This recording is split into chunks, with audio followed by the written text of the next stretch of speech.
总统李正秀的立委身份认定下晡调集党团协商，不过调也无共识。韩国如蔡司伫个代志查明司法判决进程，尊重伊立委的身份。来台湾留学的查甫人爱丽丝2年前因为鸟鼠药中毒险无命，检方查出讲是摄影的女朋友甲头尾，互依照杀人未遂罪嫌起诉。有民众买鱼仔去到新北市的碧潭放生，互民众检举。新北市动保处通知到案说明，最后是该罚300块。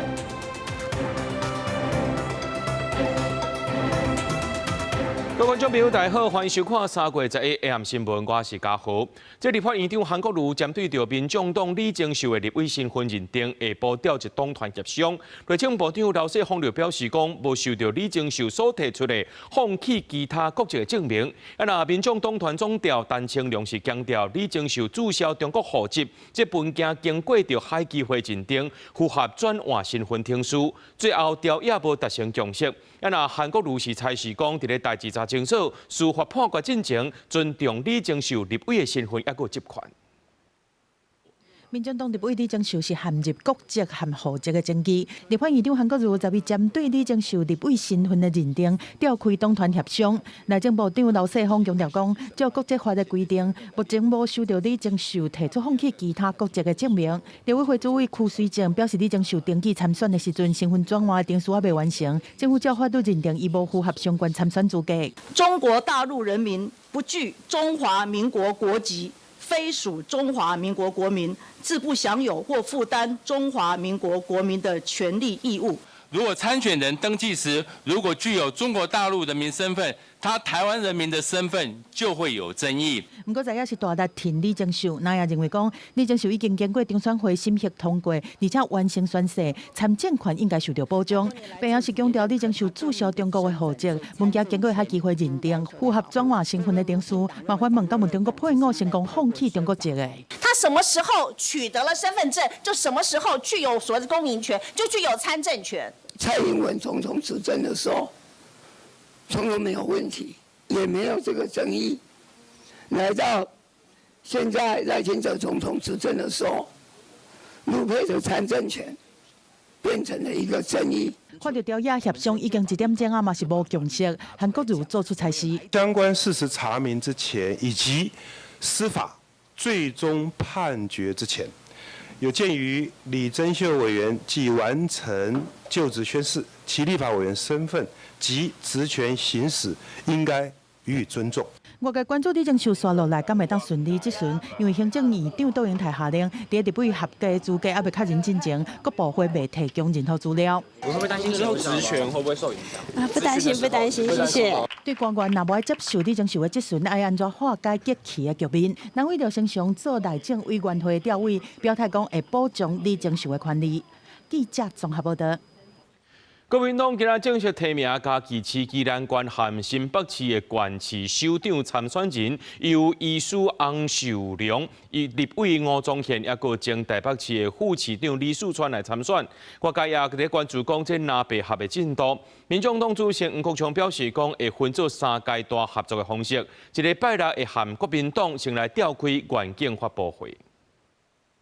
国民党胜利！手牵起来大声发动选，国民党在于完成3县市的首长参选人提名作业，正式定调将台北市副市长李树川竞选新北，立委吴宗宪参选宜兰，医师洪秀良投入嘉义市的选战。3个地方今天提名的都是本来国民党执政的地方，我们绝对不会伤靠势、伤骄傲，我们永远谦卑、谦卑再谦卑。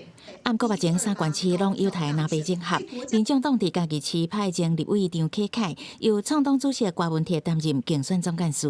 宜兰县民众党嘛定调党部主委陈婉慧来选，民进党派宜兰县内之议会理事长林国忠。新北黄国昌甚至捌讲，若是那北合由李树川来选，伊家有可能加入伊的团队。我尊重我们党部的协调。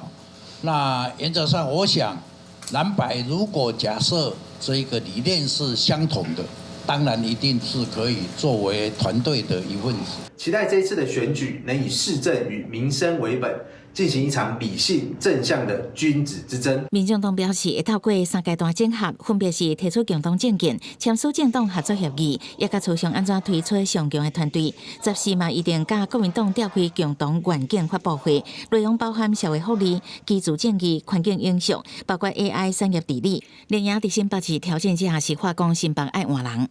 每一个候选人当然都有自己的节奏呀，他也有自己的策略，甚至当然也有自己的优势。我跟其他候选人的不同之处就是在于，我是一个最早准备好、最早提出政见，那这样一路走来到现在已经500多天了。苏卡辉讲，家己是为伊10年拢伫新北拍拼的参选人，嘛表示会透过翻新计划，互新北每一个所在讲会出家己的特色发展，袂阁是台北的卫星。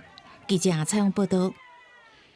台中市长罗秀燕今仔日是开始进行11天的访问美国行程，不过却传出讲这侨委会无希望侨胞出席罗秀燕办的宴会。针对这款的假消息呢，这侨委会是出面来驳回。另外，高雄市长陈其迈今仔日也带市会访问团去到美国，要拜访一寡科技厂商，也受到邀请参加回答 GTC 年会。台中市长罗秀燕在1号暗时要为桃园机场出发，展开11天去美国美东政经核心的行程，预计会访问波士顿、纽约，还有大华府地区。不过，国民党立委吴富庭表示，家己接到定情，讲有侨胞接到侨委会观察的信息，希望卖出席罗秀燕的宴会。就有明示暗示的状况嘛，说层级等等的，这个显然有想要影响出席意愿的意图，那就希望这中间不要有人做指手画脚，不要有人去做文章，让这些不管蓝绿的政治人物都能够得到侨民一视同仁的欢迎跟对待。吴定批评侨委会对无共政治立场存在有差别态度，佮讲足侪侨胞对侨委会做法感觉真不满。不过侨委会委员长施家清否认相关的讲法，强调绝对不会影响任何民间侨胞的自主活动。华府的主办单位昨天也看到这个新闻，打电话给我，他说没有啊，我们都没有人有听到这方面的讯息啊。这位侨胞如果真的有的话啦，我是觉得他可以站出来清楚的来指控是我们哪一个人。如果没有的话呢，也不要随便把我们的这个侨委会给污名化了。另外，高雄市长陈其迈嘛宣布，在下晡要率领市府访团去美国，因为甲罗秀燕出发的日子意外抢数，互外界咧想讲，哪会扯两党的台美交流嘛伫咧空中车拼。我是市长啦，我也没有要选举啦哈，我是以城市交流产业为主，就没有其他的任何安排。陈其迈这摆是以美西科技重镇为主，会去拜会亚利桑那州半导体先进制程的厂商，而且是第2摆受到邀请参加回答 GTC 的年会。记者综合报道。今仔日是日本311大地震15周年，日本首相高市早苗出席福岛县主办的纪念仪式，讲到这受灾地区当日复原，而且也宣布讲，接下来要设防灾厅，让日本变做是防灾国家。也若讲到这日台交流协会含伫咧台湾的日本人有举办纪念活动，对事罹难者，也感谢迄当时援助日本的台湾。表情严肃，献上白色的菊花表哀悼。日本311大地震满15周年，日本首相高市早苗出席福岛县的纪念仪式，对念伫地震受难的15901人。高市讲，受灾地区当咧稳定复兴，伊讲要设防灾厅，互日本做防灾国家。東日本大震災における経験を生かし、今後切迫する大規模資源災害に対し、徹底した事前防災の推進や発災時から復旧復興までの一貫した災害対応の司令塔となる。高市强调讲，政府持续推动福岛第一核电厂安全第一，积极完成2051年进前完成废炉的目标，协助希望回乡的民众重建家园。照官方的统计，日本有26281人，也是伫避难的状态。廃炉に向けた取り組みは一歩一歩確実に前進をしています。不過最近日本國內要求核電停放的意見漸漸增加，目前會當運轉的33座反應爐已經有15座恢復運作。同時陣，日本紅十字會上新的調查顯示，1200個受訪者，62.5%人講311地震影響因的人生，35%的人講記憶強要袂記的啊。日台交流協會和在台日本人舉辦紀念活動，搁一摆感謝當年對日本提供援助的台灣。日本と台湾との間に育まれた心と心の絆を今後もさらに深めていきたいと願っております。總統賴清德嘛特別選擇當年日本事發的時間下晡2:46分，用日文發文表示講，台灣、日本攏會佇對方拄到挑戰的時陣，伸手鬥相共，互信互助，希望未來會繼續深化雙邊的合作，繼續做重要的友伴。記者綜合報道。高雄興達電廠5台舊的核天然氣機組，本地今年限至2027年這段期間要來對役，卻因為這半導體等科技產業的強電，台電提出對興達電廠2期更新改建計劃，除了要起2座新的核天然氣機組以外，也打算講這舊機組呢繼續予因攀到2037年。這個消息一出來，遂引起民眾反彈。說明會開到一半，居民舉牌抗議，台電提出高雄興達電廠2期更新改建計劃，除了興建2台新燃氣和循環機組，嘛按算沿用現有5台舊燃氣機組到2037年。這集佇永安區召開寬屏前公開會議，強調計劃是因應高科技產業強電。半導體、AI， 還有市政府一個推動這個算力中心吼，足儕用電的需求攏佇咧成長。啊，台電呢？就是要確保這個高雄地區的穩定供電。鏡頭液化天然氣的時陣，內底都有含硫啦，看因的設備也無土流設備啊，所以啊污染是足嚴重的。有一個你聽講，像那個雞蛋救助肺癌哦，佔80%-90%以上啦，所以阮會驚。永安居民規定反對，烏拉頭當地民家厝因為一期工程時間厝毀損甲單未解決，居民煩惱安全問題，嘛煩惱2期計劃空氣污染變更加嚴重，機組排放溫水共款影響近海生態甲稀釋。一直建，一直設立，請問你們新的機組是不是有更有效的一個排溫水的一個處理機制？台電2019年捌佇寬屏的時陣承諾舊燃氣機組今年甲2027年會陸續對役，即擺申請延役，政府是承諾跳票。寬團認為台電應該說明延役的必要性，也加公開空氣污染的資訊，市政府要嚴格管控。新的書件其實我們就看不到這樣子的模擬，那它可能會涉及到3個時期。不同時期新建的這些燃氣機組，那它對於當地的環境或是高雄的空污、碳排有什麼影響？這些資訊台電是沒有提供的。電要增加，啊，啲嘅必要性，吼，啊，加規個區域嘅電網嘅平衡到底狀況是安怎？啊，你台電要說明我清楚。但佢咪講，希望環境部寬屏審查時陣要求台電愛就相關的爭議提出解放，當地居民呼籲台電回應居民的訴求，若無拜度擴大抗議，對這代志台電回應會持續溝通，佮聽各方的意見。記者採訪報道。中東兩個戰爭，這局勢影響到國際油價，一桶即馬是要來到120塊美金。市場也講呢，政府若准繼續拖到後個月，一桶可能會衝到150塊美金。美國的華爾街日報報道指出講，為着要穩定這油價，國際能源署當日開會來討論，要把手頭的1億8200萬桶以上的戰略儲存油提出來穩定油價。美國以色列攻擊伊朗封鎖荷姆茲海峽，70個傳出革命為對射水雷，要佇這條能源運輸要道設一條死亡防線。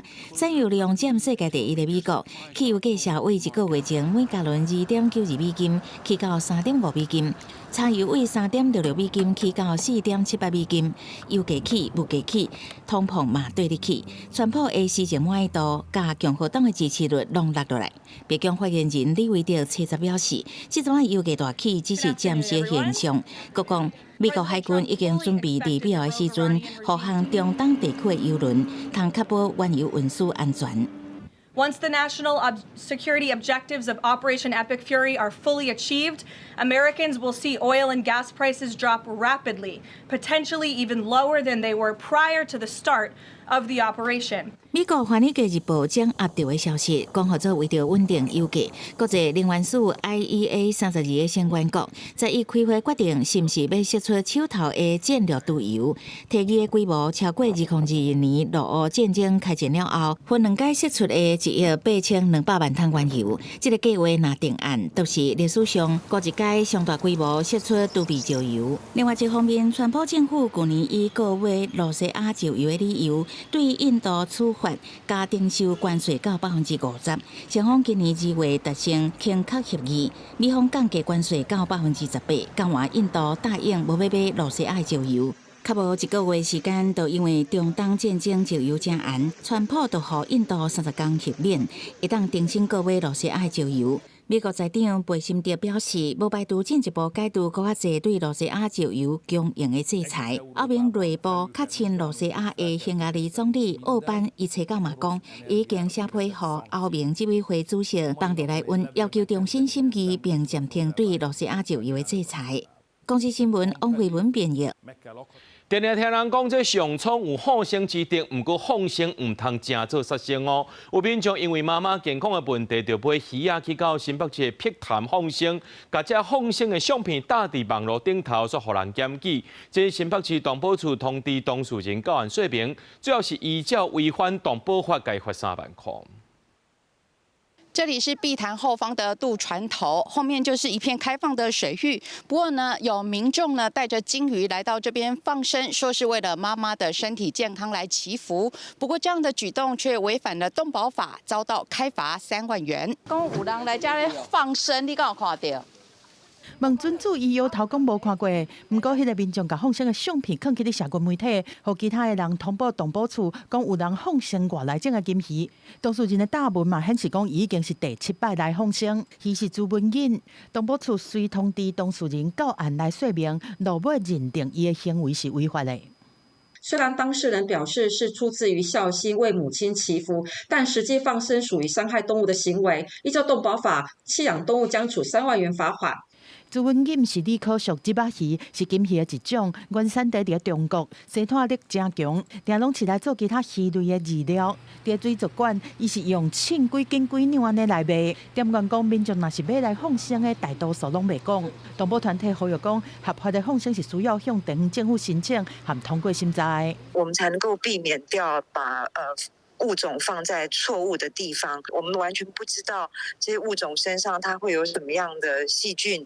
那另外一个就是基因的这些污染，民众不要再去迷信说放生其实可以所谓的延长益寿。动保处指出，这朱文颖是外来种19个金鱼，若是无适应湖的环境，有可能会死亡；但若是颠倒病，若是环境适合，伊就有可能会大量生碳，去排斥到原生生物，破坏生态系统。动团呼吁讲，要安尼家己放生，不如把钱捐予做保育，还是救援动植物的单位，更较会当做到保育。记者综合报道。首都客运有一台200速公车行早起经过这3军总病院的时阵，去弄到路边的树仔，造成几多人受伤，加在无性命危险。那首都客运表示讲，会负责这赔偿责任，也会尽全力来配合警方调查。东方部的规片碎彩彩，车头的钣金嘛规个猫落，这下弄甲真严重。台北市早起发生公车自弄的事故，一台首都客运伫3军总病院园区内，向阳弄到路边的树丛，地司司机和人客拢总12个人受伤，随后送去病院内底治疗。公运处接获反映，已先请业者至医院关心伤者，并处理后续的医疗赔偿事宜。本案因涉及人伤，后续会以公路法裁罚3万元，并请业者提具检讨报告，以厘清事情案发经过。目前初步调查，公车若就因为机械故障，经过台北市3军总病院内湖园区的时阵，铁弄到树丛，业者汇报讲，驾驶是公司资深的员工，出勤休假拢真正常。当事人讲，事故发生的时阵，车向阳失控冲出去，详细原因会全力配合警方调查。驾驶的部分，他是我们那个上午班的一个驾驶，来我们公司也大概20几年。那最后一次休假日是在3月7号上午出车前检查酒测也都是正常。那目前为止，这些乘客大概都在中午前就已经陆续出院回家返家休养。即届事故造成人客甲驾驶几内人受伤，送医治疗了，拢无性命危险。公司已经有派专人去病院，一个对一个来慰问，发放6000块的慰问红包。后续相关医疗费用，公司拢会全部结清，公司卖负完全赔偿的责任。记者综合报道。台中300多年历史的妈祖庙万春宫，最近有人伫咧网络写讲，要拍戏要找一个临时演员，庙方一直接电话接甲手软，强调讲根本就无这个活动，怀疑这就是诈骗。也提醒咱的观众朋友呢，唔通去逗留咧，较袂去用骗去。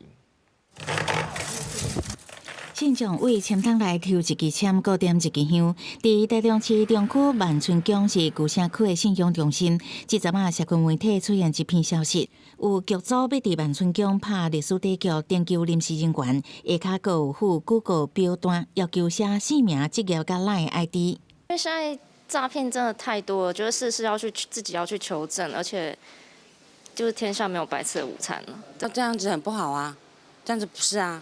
因为妈祖他们就是由院方发出来的讯息，这样是正确的啊，所以那是诈骗集团。有308年历史的万春宫，因为即阵啊有收到袂少人打电话来问，10亿出来背会，讲毋捌有要翕戏剧的计划，无排都是农历3月妈祖要紧活动要到啊，诈骗集团的手法。我们宫庙没有对外有任何的拍摄行动，还是有任何公司跟我们接洽，妈祖是接受大家的信仰，可是不接受你们用诈骗的手段，用宗教来欺骗大众。其他经纪公司表示，这个消息找人薪水甲一般行情差真多，建议民众会当透过正常管道得到演艺消息。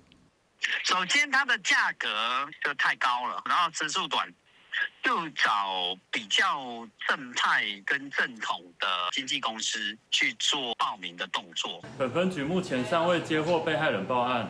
讯息经查，目前已经下架。台中警方目前无接到被害人报案，呼吁民众唔通伫网络顶随便点不明的连结，也是提供个人资料给别人，以免去互诈骗集团怪气变作人头笑话。有任何疑问，拢爱确实查证。记者采访报道。来看这条新闻，我就想讲，有影是足好打呢。竟然赶来的是这千岁爷和牙工公，这台南的小人乡呢，牙工灯绕境是地方的大代志。想袂到初七暗的时阵，行到一半，灯火煞全部火起。工作人员检查到地，发现讲有8台电线，互人挑工加灯，也造成本地要去参拜行程是拢取消。虽然庙方呢无要来追究这个行为，不过也引起地方的讨论啊。对无人机画面看落去，原本应该是光死时真显白的夜光灯，煞熊熊暗蒙蒙。经过了解，当时夜光灯队伍伫7号回程时进行到一半，有家长向工作人员反映部分路段的电火未倒，工作人员紧急停落来检查，发现电线拉动去，造成规段夜光灯灯光系统参广播设备失去电力。当然知影夜光一定爱直接顾着囡仔的安全吼。阮直接阮就拖灯消龙延期吼，经过宫庙应该有3-4间袂当走，阮嘛接到信息，阮嘛当下就先去甲国庙宇来甲因做一个保检。这件代志发生伫初7暗时8点20分，工作人员初步检查了后，先甲电源接转去，但是无偌久又搁陆续接到汇报，发现沿路竟然有8搭电线互人剪断去，进一步随才发现电线断去的所在，大部分拢伫房仔中央，并不是伫车仔较会地着的所在，而且这切口拢串串，看起来真明显是有人挑工故意剪的。好像又断了，我们要在接的过程中又回报了，第3处又断了，然后又接着又有第4处又断了，第5处又断了。我觉得不对啊，这怎么会突然一直断下去？它应该是具有一些专业背景，因为白色线是 N 象限，它比较不会有电，所以它当你剪掉这一条白色线的时候，它第一个它也比较安全。你感觉你咁好啊？你顶摆啊！因为电力系统受损，夜光灯灯光甲广播设备无法度运作，原本按算要顺转的路线，有寡庙宇的行程嘛无法度去。其实伫发生代志的前一天，就捌有人向工作人员放声，到是要互夜光灯电火倒袂起来，哪像是早着计划好势。目前庙方有保存所有相片甲记录，不过为着维持地方和谐，拍算无要追究。记者从台南采访报道。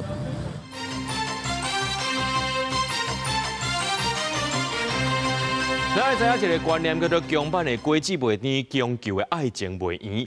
2年外进前呢，来台湾留学的查甫人 Alice， 因为这鸟鼠药中毒，险的无命。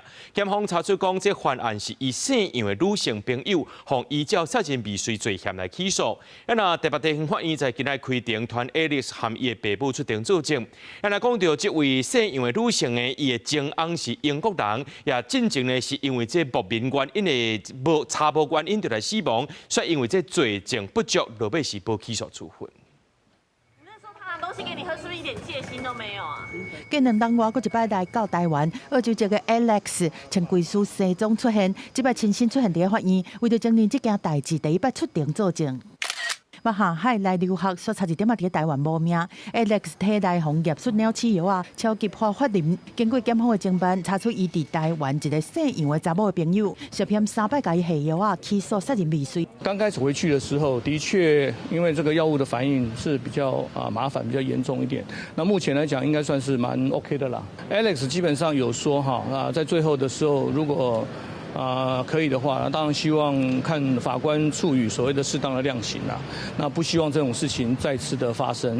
Alex 伫法庭顶员讲，捌问这姓杨的朋友敢唔要下毒甲害，对方使用目睭甲人要求伊回实的。这个下药的动机是双方讲好是开放式的关系，但是女方食醋失控，尤其伊讲到要提前返去澳洲了后，健康更加恶化。谢谢。同款来台湾作证的，有 Alex 的爸母，伫案发的时阵，因国怀疑过是毋是台湾的小食互污染，害因囝食了中毒。态度转变的一大关键，就是因妈妈伫因囝睡厝的所在收行李的时阵，对3度的卡邦内面发现有鸟鼠药的空罐、塑胶手录含纸杯啊。伊的爸爸伫法庭顶员讲，本来准是这姓杨的查某人是要来甲因斗相共的，控诉讲煞无想到，结果是犯案的凶手。所以今天还是不认罪吗？Alex 今天有来知道吗？面对问题拢激点点，涉案的这个查某的朋友，伫接受讯问的时阵，赶快是做无罪的答辩。但即摆伫边仔厅的出现被告，英国籍前翁的小弟，怀疑因阿兄嘛是同款的手法过身，但专案罪嫌无够，无起诉。But I believe my brother's murder has been covered up on 3 occasions. I will get justice for my brother.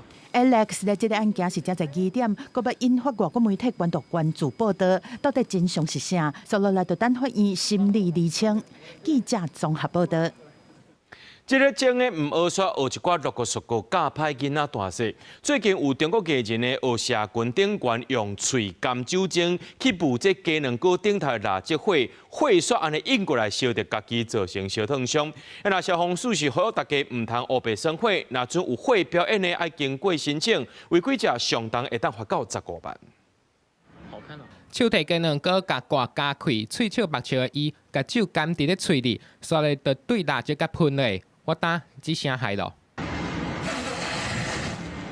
这规趴火就烧转来伊的面，为伊的下海还佫阿妈棍甲烧落。伊就是中国的女明星王天武，进前庆祝生日的时阵翕短影片，咧模仿社群流传的喷火效果，煞因为安尼去烧着伤。现在小孩子都会模仿，吸引力会很强了，会吸引他对模仿。这种没有经过训练就私自这样子玩，搞不好会伤及到别人，我觉得是蛮危险的一件事情。虽然这代志发生伫中国，不过伫网络顶会使看到不少国内外民众拢咧学讲家己安怎去舞这款喷火效果。只是这做款代志这尔危险，得表演火舞的人提醒，就连因咧表演进前，至少拢要经过3个月的专业训练。你所有会用到的技巧，它怎么连通？然后呢，燃料特性跟你实际上遇到火焰了，你的智商降低的时候，你立刻反应要正确。然后还有后面所有配套措施都需要有。在公众使用的建筑物或中央主管机关指定公告的一个场所进行灵活的表演活动的话，就必须要去做一个申请。对，就是室内的部分。按咱台湾的消防规定，若伫咧公共场所要做甲火相关的表演，拢要先经过允准，无相关会当罚15万。若这喷火失控，受伤的毋若是家己尔，嘛有可能造成火灾，牵涉到公共危险等等的刑事责任。消防局伫11就紧急呼吁，希望大家毋好乌白耍火，就惊讲有人明记知影迄是火坑，煞戆戆要甲跳落。记者综合报道。即摆网络顶头有真侪 AI 影片，事实上是假。最近伫咧网络顶头流传一支 AI 影片，讲这老大人呢摕这敬老卡去坐火车、坐高铁，着12项的犹太。啊，若这代替高铁在今仔日拢发出声明，强调讲这 AI 影片是假，唔通相信，也唔通搁再传出去啊。为了回馈全台长辈，并配合交通部最新的观光补贴政策所推出的真实红利。这段网络影片伫内底有讲到，做伙人只要摕敬老卡坐台铁，就会有专属6060感应门等等的优惠措施。坐高铁嘛有月台电动车接送几哪项福利，有人想讲是真的。我认为它是真的。看这种影片呢，它不是叫你去付钱，不是叫你去点什么连结，所以无所谓啊。政府已经很优惠一些有敬老票了，应该不会再有更便宜的一些东西吧。最近社群平台有真多假影片，除了进前引起争论的 AI 虚拟人物陈志明医生，即马还有交通的假消息。台铁发声明表示讲，目前实施的敬老优惠是照老人福利法，只要满65岁的国民，还是摕永久居留证有注记，会当坐大众交通运输享受优惠的人，拢会当买敬老票，享受50个优待。网络所讲绿色通道这服务，拢是假的。台湾高铁嘛讲，影片讲有敬老保留位、免费升等这寡内容，拢是假消息。因为他是对两铁在说那个伪讯息嘛，制造伪讯息嘛哈，我们还是会请铁路警察局协助来看看，有没有办法抓到来源呐、专家提出讲，科技进步 ，AI 生成影片嘛会愈来愈多，创作者毋但是拼点活率赚广告费，嘛可能牵涉诈骗、扰乱社会秩序这寡认知作战，要来扰乱社会国家。目前来讲越来越困难，因为 AI 的技术越来越进步，散布一些假讯息，例如说他可能就会发现，都是这个台湾的某一些年龄的族群的人，他可能就会做一些我们的一些假新闻，或者是做一些认知作战的一些工作。专家呼吁民众讲，千万唔当凊彩转传假消息，嘛要利用主流媒体新闻报道来查证。另外，高铁、台铁嘛强调讲，所有上新的优惠措施甲服务资讯，拢以官方网站的广告为准。若问题，嘛会当找车头的服务人员查询。记者综合报道。咱台湾的人口进入快速萎缩时期，根据着内政部户政司的统计，114年和113年人口来比减超过10万人。那准以男性和女性的人数分布来看呢，也出现性别的断层咯。对102年开始呢，男性的人数比女性是搁较少。以去年来讲呢，这男性比女性减37万外人。那过一个月出世婴仔，今年4月是头一摆无到7000人，只有6523婴仔。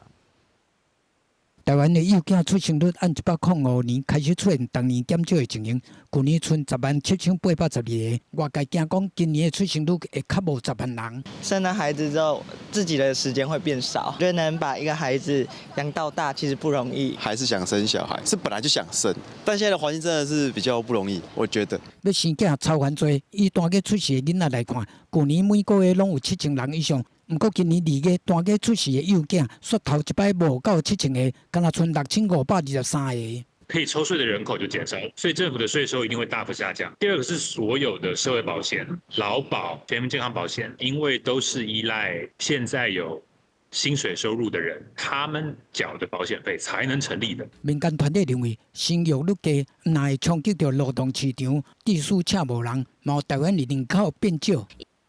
112年，台湾人口要超过2340万人；113年存2340万；114年变做2329万外，比较113年做一群减超过10万人。那人口数变少，伫人口性别的比例，男性的人数嘛是当年减，而且与女性比起来，出现查某比查甫较侪现象。敢若去年查甫比较查某减37万外人。男生他们在各年龄层的死亡比例是反而比女生高的。两性那分别在关心健康资讯以及健康资讯的运用上，那其实呢，女性是明显高于男性的，这个也形成了说对女性的保护作用。男女两性的人数差直直在扩大，有专家认为男性比较女性，若是人口数大幅减少，年久月深以后，可能会影响到国军义务役的兵员。另外，劳动市场内底男性的工作占比嘛出现无够的状况，政府就要小心处理，才会当降低冲击。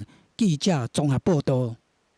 咱来关心天气，伫咧菲律宾东边的海边有一个热带性低气压，叫做新的风台，叫做鹰母，毋过袂直接影响到台湾。另外，今仔日因为这冷空气较减弱，早起有出日头，所以今仔日咧天气比较较烧热。毋过提前来观众朋友，这厚衫千万唔通收起来哦，因为拜四呢，如果在冷空气落南，上低可能来到10度，会一直到拜六才会变较烧热寡。北部拜三总算出日头，气象署指出，拜三强烈大陆冷气团减弱，只是温度回升4到6度，但是民众要是爱注意早暗的温差会较大。好天的时间短短啊尔，拜四虽阁有一阵大陆冷气团的落南，时到拜四下暗到拜五透早较寒。啊，那拜六冷空气会阁减弱，天气会转做烧热，变较稳定。刚提到冷空气的强度接近强烈大陆冷气团，在台北可能出现12度左右的低温之外，可能包含各地的低温相对还是比较偏低，尤其中部以北、宜兰、花莲可能还是容易出现10到12度左右的低温，南部跟华东地区还是有14到16度左右的低温。雨势部分，气象署指出，拜三干那西半部山区可能会落雨，各地拢是侪云好天。拜四到拜五这阵冷空气，整体来讲水汽是较少的。干那东半部、恒春、北海花、北部部分地区可能会落雨。而未来整体的冷空气影响，大概来到礼拜六白天之后，会逐渐减弱，各地的温度会再明显的回升。整体来说，未来的天气大概都是比较偏向降雨、偏向零星的情况。即便在东半部地区，它的降雨都是比较偏向零星的，西半部维持到晴到多云的天气。另外，气象署嘛表示讲，拜三伫菲律宾东边海面，一热带性低气压正式叫做新风台鹰母。不过，鹰母风台会刷往东边，离台湾愈来愈远，袂直接影响台湾。气象署嘛提醒民众，最近天气变化较大，虽然日时温度会回升，不过早暗温差嘛大，出门就要穿好烧。记者吴金阳、王志刚台北报道。那阵天顶雨水落无够，即马掠漏也爱掠来到。这台南对去年9月到今年无啥落雨，这冬天的雨水量是75年来上较少的。不过这台水公司有去统计，2013年到2024年到今年，这掠漏率已经对19.55%降低到11.99%咯。也若别大目标呢是2032年的时阵降低到9.77%。台水公司也有含这工研院合作，利用科技结合着 AI 来掠漏，减少水资源的浪费。台南为去年9月到今拢无啥落雨，冬天雨水量是75年来上少的。面对极端的气候，水资源是愈来愈珍贵。台水嘛宣布讲，甲工研院合作，透过科技结合 AI 掠漏的措施，希望会当减少水资源的浪费。导入这个 AI 运用的必要性。那过去我们执行的这个降低漏水率的计划，是大概12年的计划，是从102年到113年。那我们公司大概投入了大概1003亿元来执行这个降低漏水。那漏水率从19.55%，那降到11.99%，那整体是降低了大概7.56%。台水透过科技来掠漏，初步已经有结果。台水董事长嘛表示，按算伫2032年进前会投入808亿，希望会当加漏水率降到9.77%，达到先进国家的标准。其实水公司一年投入我们管网的更新，就是降低漏水率，我们一年大概投入了80亿元。那这80亿元里面，最主要刚才讲的以工程为主。所谓的工程，就是我们把既有的这些的管线去办理汰换。台水嘛表示，较早掠漏本地拢是用听的方式来找，不过老师傅豆豆啊在退休啊，若要找新的员工来学习，嘛要开真侪时间。但透过科技甲 AI 方式，就通好解决人力的困境。过去我们常常都是用人工听音的方式，但是人工听音那着重在经验。但是这个在传承上需要时间的培养。那现在我们就透过这个 AI 漏水辅助检测的技术。台水强调，解决漏水的问题，就要对时代进步。譬如讲，用大数据分析，侦测倒位有异常流量；，搁利用 AI 写海分析，找倒位有漏水的点。用科技的方式提高掠漏速度，互用水会当搁较稳定，嘛袂造成浪费。记者郭金阳、王志刚台北报道。花莲竹溪乡的清水部落最近又有乌熊走去鸡寮，甲12只鸡食掉。林保署花莲分署涉陷阱甲乌熊抓到了后，确定这只呢进前就捌入侵过去部落，这回搁再装入去鸡寮，也会甲评估讲敢有适合继续养护。监视器内面的乌熊对围篱外口看看行去鸡寮，附近的狗仔一直吠，嘛互居民着生惊。村长摕手电去看，果然发现乌熊当咧偷食鸡。总共有12只鸡去偷食去。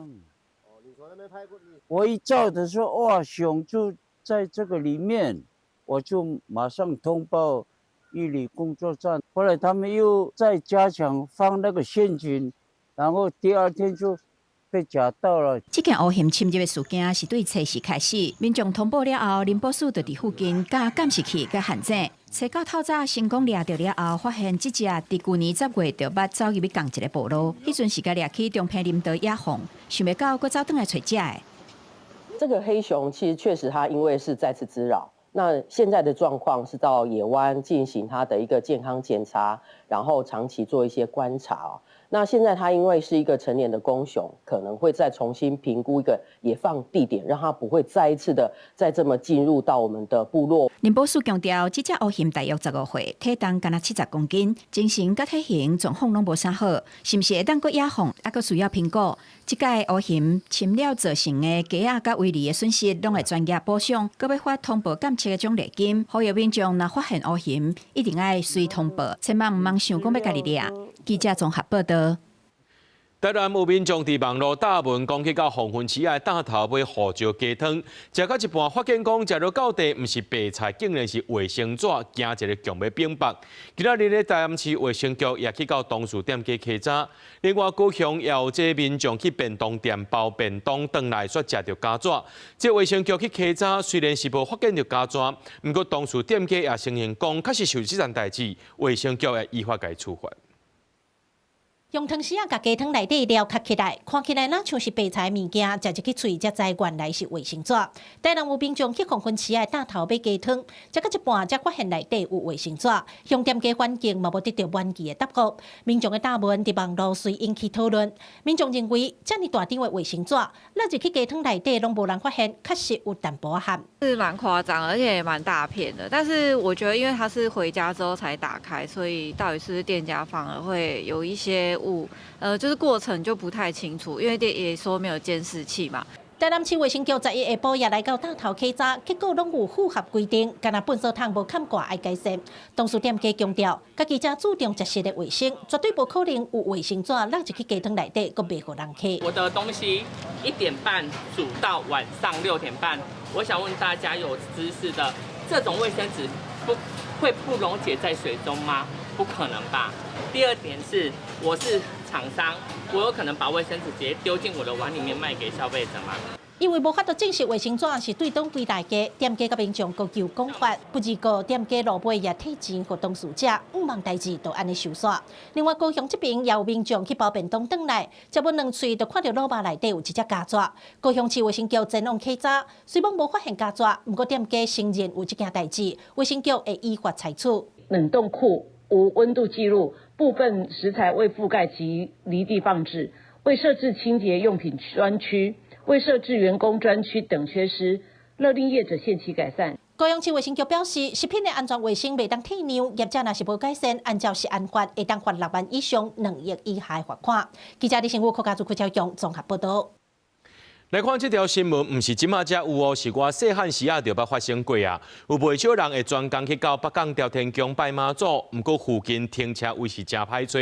就有人讲，这停车免钱来省人客，等待人车停好势了后，才要求讲着爱买一份差不多是200-300块的金纸。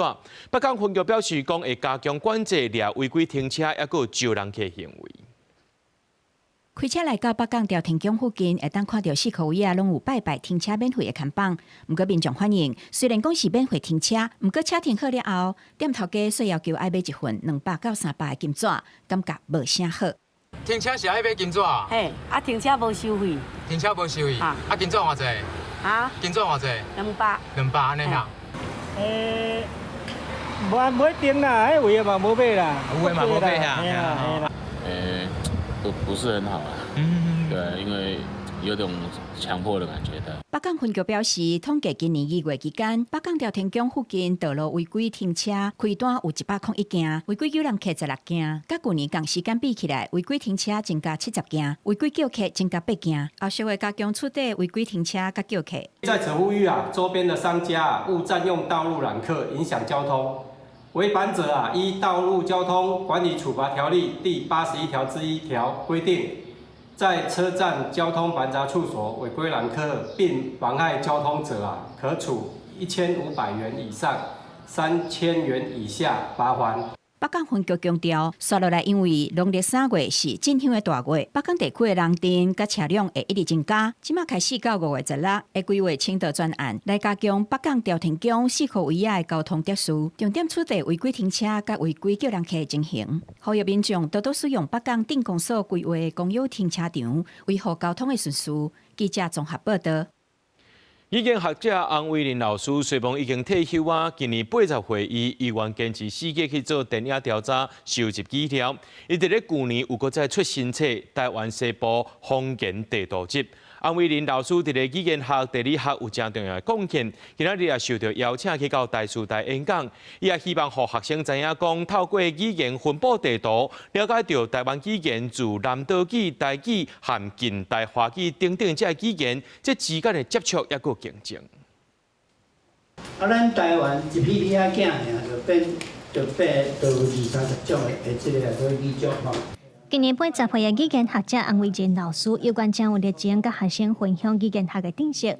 洪伟仁是国内罕见精通语言地理学的学者，透过语言分布的地图分析台湾语言的移民史甲发展。在伊受到台师大的邀请，透过演讲，让学生了解不同语种的竞争甲变迁。因有因的历史，咱有咱历史。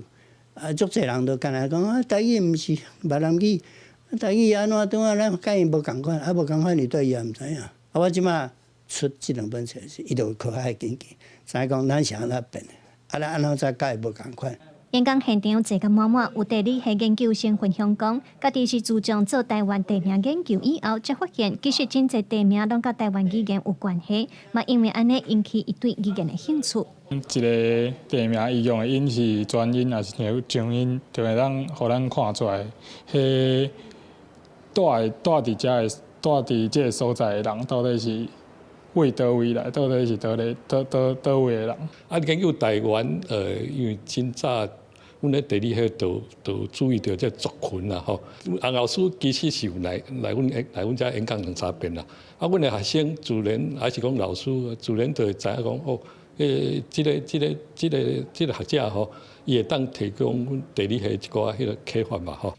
洪伟仁在去年出新册《台湾西部方言地图集》，嘛坚持亲身去电影调查、收集资料。伊嘛呼吁政府应当互国家语言发展法有强制力，嘛要创造大众会当安心讲台语的环境，安尼较有可能会当促进台语的发展。记者卢尚如、郑准佑台北报道。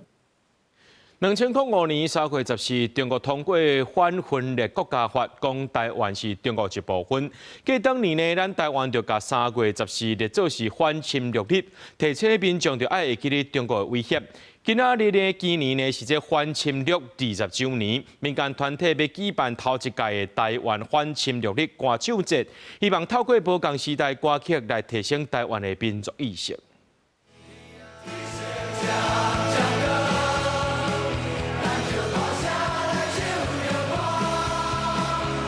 这套会学运期间，被火器甲团创作的《倒数天光》，真侪民众拢会晓唱。其实历史上侪抵抗运动拢有代表性的歌曲。今年3月14日是咱国反侵略日的20周年，有民间团体参考，以唱歌推动独立革命的埃斯多尼亚歌舞节，要伫即天办一个台湾反侵略日歌唱节。台湾公民阵线合唱团，我们将演唱4首歌。第一首歌叫做《台湾议会设置请愿歌》。然后是美台团团歌，第3首勇敢的台湾人，第4首台湾人。透过这些歌声，好来回想，好那个整个台湾人的争取民主自由的抵抗运动过程中，好曾经唱过的这些歌。2005年3月14日，因为中国通过反分裂国家法，讲台湾是中国的一部分，通采取非和平的方式捍卫中国领土的完整。继当年台湾甲3月14日定做反侵略日，即马民团要办歌唱节，面对侵略者，希望呼吁大众爱美青，要透过无共时代的歌曲，促进台湾民族意识的提升。有台语亲子团体嘛共同参与。伫台湾讲台语本身就是一种抵抗的语言啦，这是为日本时代开始就是安尼，遐有摆单位，互大家就是看讲，即摆是有足侪台语家庭，就是讲，阮是安怎会想要甲囡仔讲台语，阮囡仔的台语讲了安怎，搁有就是台语的正字，大家咧讨论。主办单位表示，头一届的3月14台湾反侵略日歌唱节，也要结合生活节，包括推广母语生活，还有以日白故事做题材戏剧，卖甲民众紧急救护等等。对3月14下晡开始，在台北日北公园会举办活动。记者卢尚祖、郑准友台北报道。咱来看国际新闻，这美军车集对伊朗发动开战以来上大规模攻击，甲荷姆兹海峡16架布雷船的毁掉。美伊联军也继续空袭伊朗境内目标，不过伊朗坚持讲这石油会封锁到战争结束。那上最新的消息指出讲呢，伊朗新任的国防部长哈塔米和革命卫队新任的指挥官阿里扎德，目前都已经去互断死了。美军中央司令部车集伫社群平台 X 发布影片，表示迄天伫荷姆兹海峡的附近摧毁16架伊朗的布雷舰艇。画面显示讲，这船只有的大，有的小，有的伫海上，有的是还未出发，但拢互飞弹精准拍着消灭。之前有媒体报道，讲伊朗已经开始伫荷姆兹海峡布水雷，宣布警告伊朗必须要随来清除，而且就产确保这条关系到全球2成石油天然气输送的管道是通的。Today will be yet again our most intense day of strikes inside Iran. The most fighters, the most bombers, the most strikes. The last 24 hours have seen Iran fire the lowest number of missiles they've been capable of firing. 美国的国防部长赫格塞斯表示讲，车集是美军这波行动内面攻势上猛的一天，打击和警报拢比较早较正确，嘛批评伊朗政权犯重大错误。在冲突的初期，就冲锋去攻击西库利亚的国家，反映出因的造心和绝望。以色列嘛持续加强攻势，在伊朗摧毁导弹和无人机发射装置和恐怖分子的据点，另外空袭黎巴嫩境内的真主党。伊朗是持续对西库利亚的国家发动飞弹和无人机的攻击，目标是包括巴林、伊拉克、阿联和卡达的美军基地设施。荷姆兹海峡嘛有3架商船防攻击。伊朗表示讲，海上石油的封锁会持续到攻击结束。最高国家安全委员会秘书长拉尼贾尼是透过社群警告讲，荷姆兹海峡若是变作所有的人和平和欢迎的海峡，就是变作爱战者失败和痛苦的海峡。سردار ناینی با تاکید بر اینکه نیروهای مسلح ایران اجازه صادرات 1 لیتر نفت از منطقه را تا اطلاع ثانوی به طرف متخاصم و شرکایش نمیدهد گفت چرا به مردم آمریکا حقیقت را نمیگویید که همه美国和以色列加强的攻势，嘛锁定伊朗高阶军事领导站和海军战略。有消息指出讲，无久之前，伊朗新任的国防部长阿米尔·哈塔米疑似已经伫空袭内面死亡。伊朗革命卫队圣城部队新任的指挥官达乌德·阿里扎德嘛传出伫德黑兰已经轰断死。公司新闻是会长编译。咱做伙来看明仔载天气。